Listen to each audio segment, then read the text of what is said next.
जय भीम साथियों। एक बार फिर मैं आप सबके बीच आया हूँ और पिछले लेक्चर की कुछ जो है वो बाकी रह गई थी। आर्टिकल्स 2 तक बताया था और 2 आर्टिकल्स जो है भाग फर्स्ट में जो है 4 आर्टिकल्स रखे गए हैं और 4 आर्टिकल्स में से 2 आर्टिकल्स की जानकारी हमने आपको दी थी और 2 आर्टिकल्स की जो है रेस्ट जानकारी बची हुई थी, तो मैं आपको बता रहा हूँ। बता सकते हैं जो आज लेकर के आया हूँ। और इसके माध्यम से जो है हम एक बार फिर से बता दूँ कि हमारा फेसबुक चैनल है फेसबुक जो है आईडी है, सॉरी, हमारा फेसबुक आईडी है भारतीय एकता पटना बिहार के नाम से। हमारा यूट्यूब चैनल है बहुजन समाज 02 के नाम से, आप उसे भी सर्च कर सकते हैं। और इसके माध्यम से जो है बराबर जो है हमारे संविधान से रिलेटेड वीडियो, हमारे सोशलिज्म जो कार्य हैं उससे रिलेटेड वीडियो अपलोड होती रहती है। और हमारा मंच का एक ही उद्देश्य है जो आप आगे बढ़ें, आप अपने अधिकार को जानें। आप अपने अधिकार को जब ही जानेंगे तो आप स्वतः जो है विकास की ओर बढ़ेंगे। तो आप देखते रहिए हमारे चैनल को। फिर से आया हूँ सेकेंड मतलब रेस्ट 2 आर्टिकल्स लेकर के, और ध्यान से सुना जाए और वीडियो अच्छा लगे तो लाइक सब्सक्राइब ज़रूर करें। तो कल के कुछ लेक्चर में बताया था जो आपको मतलब ये राज्यों का विखंडित कैसे करते हैं, उसका नामकरण करते हैं, उसके क्षेत्र में जो है बदलाव करते हैं। तो उस क्षेत्रों में जो भी बदलाव करते हैं तो उसके लिए जो हमारा अनुच्छेद होता है, हमारा जो है सेक्शंस होते हैं, अनुसूचियाँ होती है, तो उस चीज़ को हम रिप्रेजेंट कर रहे हैं। तो बिहार उस अटल बिहारी वाजपेयी जी के रीजन में जो था, उनके रीजन में बताया गया था कि आप सोच सकते हैं जो तो कहीं ना कहीं हम अपने समस्याओं को नहीं जानते हैं। तो उन समय में वाजपेयी जी के रीजन में बताया गया था जो बताया नहीं, मतलब उन्होंने कुछ जो है आर्टिकल्स में कुछ स्टेट को जो है रखा गया था। उस स्टेट में जो अनुच्छेद 3 के तहत जो है तेलंगाना राज्य को डिवाइड किया गया था और जो है उत्तर प्रदेश को जो है उत्तराखंड में जो है बनाया गया था और मध्य प्रदेश को जो है छत्तीसगढ़ में डिवाइड किया गया था और बिहार को झारखंड में डिवाइड किया गया था। तो ये सब जो है अनुच्छेद 3 के तहत रखा गया था। और आगे आकर के जो है अनुच्छेद 2 के बारे में बात करें तो 2 के बारे में जो है विदेशी राज्य जो अदर कंट्री के जो राज्य हैं, स्टेट हैं, तो उनको जो है यदि भारत में संविधान में या कनाडा के संविधान में या पाकिस्तान के संविधान में ऐड होना होता है तो मतलब जो हमारे उनके संविधान के रूल्स रेगुलेशंस कुछ अलग होंगे, लेकिन हमारे संविधान के जो रूल्स हैं, हमारे संविधान के जो अनुच्छेद हैं, आर्टिकल्स हैं, उसमें जो है बताया गया है, उसमें जो है अनुच्छेद 2 के तहत जो आप विदेशी राज्यों को अपना सकते हैं वो अनुच्छेद 2 के तहत, जैसे कि गोवा को मान लिया जाए तो गोवा हमारा जो है एक स्वतंत्र देश था, वहाँ का एक अपना संविधान था, वहाँ का एक अपना रूल था। तो गोवा पर जो है पुर्तगालियों ने जब अंग्रेज के समय में जो है अंग्रेज जब शासन किया था तो उस शासन के समय में जो अंग्रेज 200 वर्ष राज किया और लेट करके जो है पुर्तगाली आया और पुर्तगालियों ने बहुत लंबे समय तक काफ़ी भारत पर के कुछ स्थानों पर जो है शासन व्यवस्था बनाए रखा।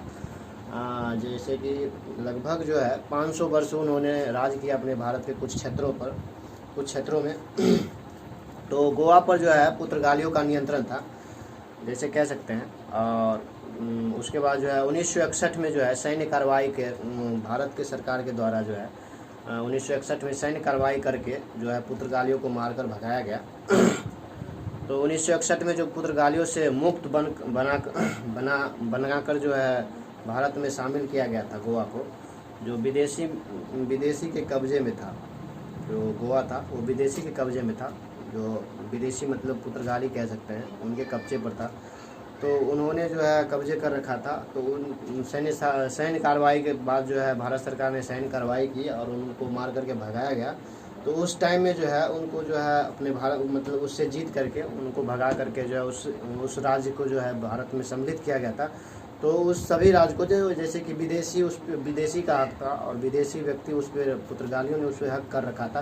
तो इसलिए करके उस राज्य को जो है हम लोग जो है अनुच्छेद 2 के तहत शामिल किए। चाहे बताया गया था कि चाहे वो किसी भी माध्यम से हो, चाहे युद्ध के माध्यम से हो या संधि समझौता के माध्यम से हो, यदि उस राष्ट्र को हम जीत लेते हैं, शामिल कर लेते हैं, तो उसे अनुच्छेद 2 के तहत रखते हैं। तो सिक्किम को भी लिया जाए तो सिक्किम भी एक स्वतंत्र देश था और स्वतंत्र सियासत देश था। इस सिक्किम राज्य के राजा नरेश था और उनसे जब उसका जो है 1975 में इंदिरा गांधी जी की जो शासनकाल थी, तो शासनकाल में जो है बातचीत करके बोला कि वो इंदिरा गांधी उनसे बातचीत की और बातचीत में बताया, उन राजा से बात किया और उनको बताया कि सिक्किम राष्ट्र को जो है भारत में सम्मिलित कर लिया जाए। तो उन्होंने मिलने से मतलब जो है सहमति दी, लेकिन उन्होंने बताया कि मैं पूर्ण रूपेण भारत में नहीं मिलूँगा और उस आंशिक रूप से जो है हम मिल जाएंगे। तो उसके बाद जो है पूर्ण रूपेण उन्होंने जो है तैयार पूर्ण रूपेण नहीं हुआ। उसके बाद जो है वो जो आंशिक रूप से इस तरह जो है 35वां संविधान संशोधन के तहत जो है उनको जो है 1975 में सिक्किम को सहराज्य मतलब कह सकते हैं कि सहयोगी राज्य, तो सहयोगी राज्य के तहत जो है अनुच्छेद 2 के तहत जो है उन कह सकते हैं 35वां संविधान संशोधन अधिनियम 1975 के तहत जो है सिक्किम राज्य को एक सहराज्य बनाया गया, मतलब सहयोगी राज्य का दर्जा प्राप्त हुआ। बाद में फिर बातचीत हुई और उन्हीं राजा से फिर बातचीत करने के बाद सिक्किम के राजा से बोला कि पूर्ण तरीके से आप भारत में सम्मिलित हो जाएं।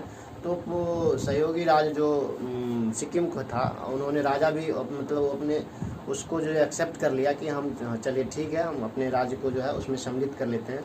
तो 1935 में जो है संशोधन बराबर जीके की क्वेश्चन होती है, तो उन्होंने उसमें पूछा जाता है कि अर्ध सहयोगी मतलब जो है सह राज्य का दर्जा जो है सिक्किम को कब प्राप्त हुआ। तो उसमें कह सकते हैं 1900 किस संविधान संशोधन के अधिनियम के तहत, तो उसमें बता सकते हैं 35वां संविधान संशोधन अधिनियम के तहत जो है 1975 में इनको जो है सह राज्य का जो है दर्जा प्राप्त हुआ। और 36वां संविधान संशोधन अधिनियम 1975 में ही जो है उसे पूर्ण राज्य का भी शामिल का दर्जा मिल गया। तो फिर से और सिक्किम एक भारत का राज्य बन गया। और सब उसके बाद जो है अनुच्छेद 2 के तहत यदि कोई विदेश भारत से किसी ज़मीन को लेना चाहता है, मतलब इसमें कह सकते हैं अनुच्छेद 2 में ये भी वर्णित किया गया है कि कोई विदेशी यदि भारत के किसी ज़मीन को या भूस्थल को यदि पसंद है, यदि उस पर कारखाना खोलना चाहता है या उनको यानी वो चाहिए, रिक्वायरमेंट उनकी है और यदि उनको चाहिए, तो उनके लिए जो है भारत के किसी ज़मीन को लेना चाहता है, तो उसके लिए जो है संसद में 2/3 उसके लिए जो एक प्रोसीजर तैयार किया गया था हमारे संविधान में। तो उस संविधान के प्रोसीजर में एक ऐसा था कि संसद में 2/3 का जो है सहमति होना चाहिए, राज्य संघ में भी 2/3 का जो है सहमति होना चाहिए, और साथ ही जो है हमारे राष्ट्रपति की भी सहमति होनी चाहिए, तब उसे जो है उस विदेशी शख्स को वहाँ की ज़मीन या उस भूस्थल को दे सकते हैं। ऐसा प्रावधान हमारे संविधान में है। और अनुच्छेद 2 जिसमें हमें नए राज्यों का निर्माण और वर्तमान राज्यों का क्षेत्र सीमाओं का नाम या परिवर्तन। अनुच्छेद 3 हम कह सकते हैं। अनुच्छेद 3 में जो है हम बता रहे हैं आपको, जो अनुच्छेद 3 नए राज्यों का निर्माण, उसका जो मेन हेडिंग है उसमें जो है जो चीज़ रखा गया है उसको जो है शुरू में ही वर्णित किया जाता है। आप यदि ठीक से पढ़िए तो उस पॉइंट को आप हूबहू आप जो है डिक्लेरेशन कर सकते हैं, उसको जो है डिस्क्राइब कर सकते हैं। तो जैसे बताया गया है कि अनुच्छेद 3 में इसमें जो है शॉर्ट में मतलब जो उसका जो मुख्य पॉइंट है, नए राज्यों का निर्माण कह सकते हैं, नए राज्यों का निर्माण और वर्तमान राज्यों का क्षेत्र, वर्तमान में जो भी राज्य है उसका क्षेत्र, सीमा मतलब एक बाउंड्री एक दूसरे स्टेटों से जो जुड़ी हुई बाउंड्री होती है, मतलब उसका बाउंडेशन, उसके नामों में परिवर्तन, कई राज्यों का नाम भी चेंज कर दिया जाता है, तो नेमिंग चेंजिंग, उस चेंजिंग को लेकर के जो है जो एक अनुच्छेद बनाया गया था। यह जो है अनुच्छेद के तहत भारत सरकार के सदस्य को इस अनुच्छेद के तहत 4 प्रकार के मतलब रूल्स, मतलब 4 प्रकार के जो है संविधान, मतलब इसके जो है कह सकते हैं बंटवारा जो किया जाता है किसी भी इस अनुच्छेद में। तो इस अनुच्छेद में 4 प्रकार के मतलब भारत सरकार के सदस्य ही कर सकते हैं, इसमें किसी की जो है संतृप्तता नहीं होती है। तो किसी भी राज्य को क्षेत्र बढ़ा सकता है।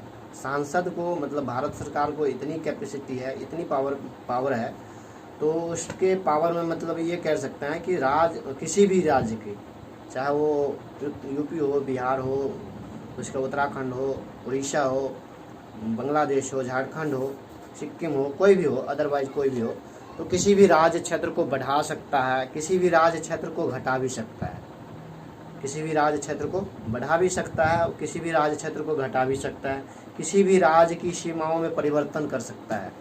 जैसे कि कोई बाउंड्री है तो उस बाउंड्री को बढ़ा भी सकता है, राज्य के अंदर की बात कर रहा हूँ, तो उस बाउंड्री को बढ़ा भी सकता है, उस बाउंड्री को घटा भी सकता है। किसी राज्य के नाम में परिवर्तन भी ला सकता है और किसी राज्य के नाम में परिवर्तन भी ला सकता है। तो ये जो है ये पावर जो है सिर्फ भारत के संसदीय क्षेत्र को है। भारत के संसद में ही मतलब भारत सरकार के कह सकते हैं, भारत सरकार के ही पास ऐसी पावर है। राज्य यदि चाहे जो अपना स्टेट का नाम चेंज करें, हमारे राज्य का जो है सीमा अलग अलग हो, हमारे राज्य का नाम हम खुद चेंज कर ले, हमारे राज्य का सीमा जो है वो निर्धारित रहे या उससे बढ़ावा या उसके जो क्षेत्रफल की दृष्टि जो होती है वो क्षेत्रफल हम अपना जो है इंक्रीज कर लें, तो ये कैपेबल मतलब ये जो है अनकम्फर्टेबल है, ये सिर्फ हमारे भारत सरकार के अंदर में ही है।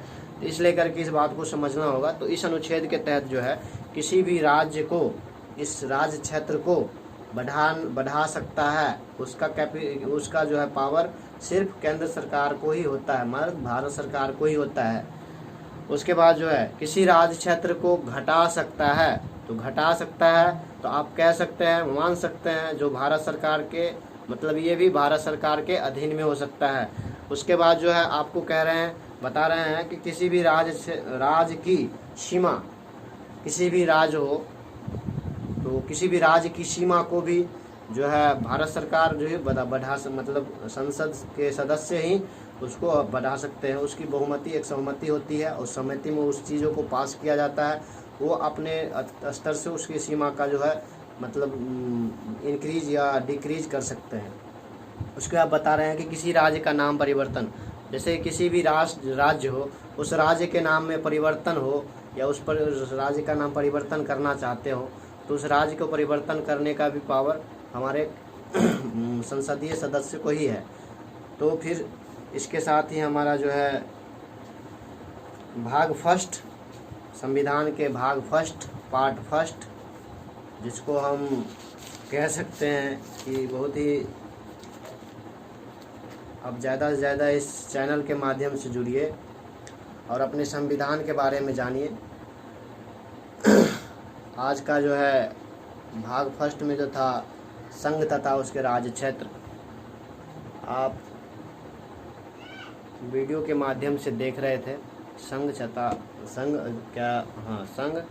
तथा उसका राज्य क्षेत्र। आगे देखेंगे नागरिकता, हमारा जो है कॉन्स्टिट्यूशनल राइट क्या है, हमारा वुमेन कॉन्स्टिट्यूशनल राइट क्या है, मौलिक अधिकार क्या है, उन सब के बारे में बताएंगे। तो आप बने रहिए इस वीडियो के साथ और हमारे फेसबुक चैनल को ज़्यादा से ज़्यादा हमारे फेसबुक चैनल को ज़्यादा से ज़्यादा फॉलो करें। हमारा फेसबुक आईडी है भारतीय एकता पटना बिहार के नाम से। हमारा यूट्यूब चैनल है बहुजन समाज 02 के नाम से और हमारे इंस्टाग्राम भी है इंडियन इंटीग्रेशन के नाम से। उसके बाद जो है हमारा फेसबुक, उसके बाद जो है हमारा व्हाट्सएप नंबर है हमारा ट्विटर आईडी है शिवपूजन कुमार और व्हाट्सएप नंबर है 9128138555। और वीडियो अच्छा लगे तो सब्सक्राइब, शेयर, लाइक ज़रूर करें। हमारा आपका जो एक सपोर्ट, एक लाइक ही मिलती है। इसलिए करके वीडियो को ज़्यादा से ज़्यादा लाइक और शेयर करें और सब्सक्राइब तो कर दें। Thank you. जय भीम साथियों।